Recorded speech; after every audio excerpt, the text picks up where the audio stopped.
Well, from the pages of MikeHuckabee.com and email inboxes of those who are smart enough to subscribe to my totally free newsletter, here's a look back at another week for the history books. Over the past couple of days, I've told you about the lack of truthful information from Chinese leaders. And boy, that's putting it politely. It's really worse than that. The communist Chinese have created a bogus narrative about their effective handling of the spread of the coronavirus. Many in the American media love to parrot those lies simply because they think it makes President Trump look bad by comparison. The fact is, they hate him so much that I'm not sure it even matters to them that the story out of China is pure fiction. Thankfully, not everyone in the media believes China's deception. You just have to look to the other side of the world to see those reports. Australia's 60 Minutes laid out the timeline that started in mid-November when cases of a strange new flu began to surface in Wuhan. In early December, Chinese authorities determined that it wasn't SARS or anything like it, and that it had been spread from a wet market.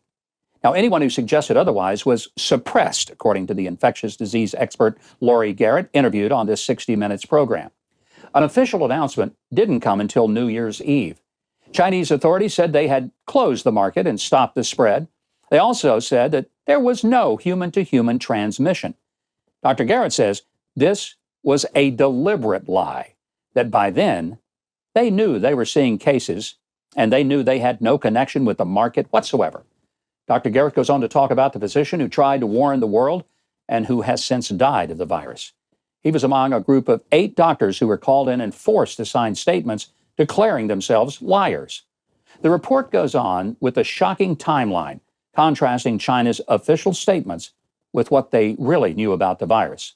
The culmination was the Chinese president's decision to allow 5 million people with no health screening, to allow them to leave Wuhan for points unknown all over the world.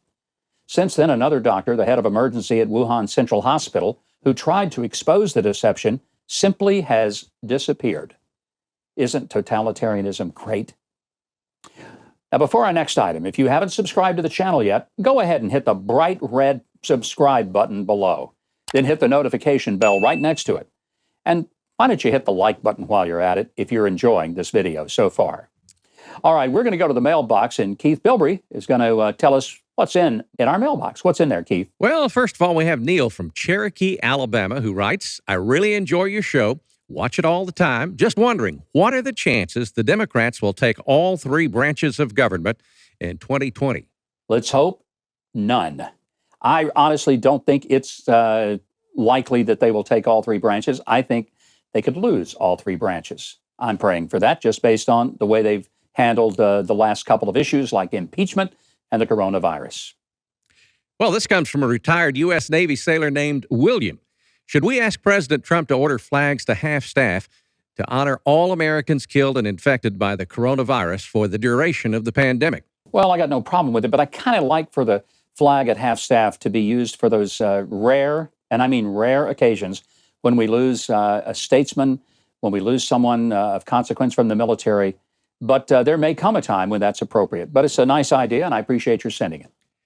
Okay, Mike from Virginia is worried about socialism in America. He writes, Governor, could this current crisis help us show our country what giving the current Democrat Party full control of the government would do in taking us under? Well, it's a good point.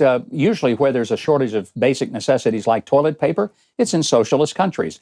But in those cases, it's not because people hoarded an item. It's because it didn't exist in the first place. There just wasn't any. I kind of like our system that if you want to buy cereal, you have 100 choices on the shelf rather than there's one choice, and an hour after the market opens, you don't have any choice whatsoever. I hope our country is never stupid enough to embrace socialism. Well, Don in sunny Alberta, Canada, wants to tell you, I enjoy your perspective and comments on the news and other topics.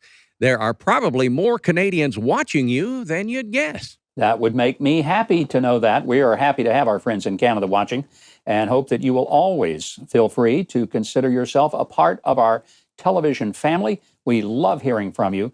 Tell your friends up there in Canada that Huckabee is a show they will truly enjoy every single weekend. And to all our Canadians, hey, one more, this time from Fed Up in Nebraska. When will celebrities give it a rest? They're constantly on social media and television blaming the president for everything but the end of Modern Family. By the way, I love that comedy. And the low price of gasoline. You know, I think sometimes actors who basically get paid an enormous amount of money for reading lines that somebody else wrote must think that they're as smart as the characters they play. I rarely get my political advice from a Hollywood celebrity. Some of them are pretty smart people, and, I'll give them a listen. But I don't think that their celebrity makes them smart. In fact, I know some people who are living out in the rural parts of America who actually have some street smart that I'd trust a heck of a lot more. So take it with a grain of salt. Don't listen to it a whole lot. And most importantly, where they're not that informed in terms of a lot of the issues, make sure you are. That's one way to be a smart voter. Well, from the Twitterverse, where you can follow me at GovMikeHuckabee, we want to give a few shout outs to some people making lives better during these difficult days. We salute the young high school wrestler in Las Cruces, New Mexico, who stopped a man from trying to kidnap 3 kids by taking him to the ground. You, my young friend, you are a hero. And then there's Harbor Freight Tools, pledging their mask and glove supply to medical staff at the local level where their stores are located. Good idea. Now, speaking of celebrities, here's a good one. John Krasinski from The Office, and you know him from other movies. He's got a great YouTube out called Some Good News. If you haven't seen it, you really ought to log on and catch it. And it's just all about bringing good news of what people are doing around the world during these tough times. And then a shout out to Big and Rich, the wonderful duo, for their Stay Home song. It's all designed to encourage people about just being safe. By the way, Big and Rich are going to be with us next week with this great new song that is going viral. You do not want to miss it. Well, next time you're having a hard time thinking about helping out that one neighbor who drives you just a bit crazy, remember what G.K. Chesterton said. The Bible tells us to love our neighbors and also to love our enemies, probably because generally they're the same people. And that's our facts of the matter. Thanks so much for watching, and I hope you enjoyed that video. If you did, be sure to leave a like, then subscribe, and hit the notification bell below. Now, if you didn't like it, you ought to find a Ben Shapiro video to detox you with more facts.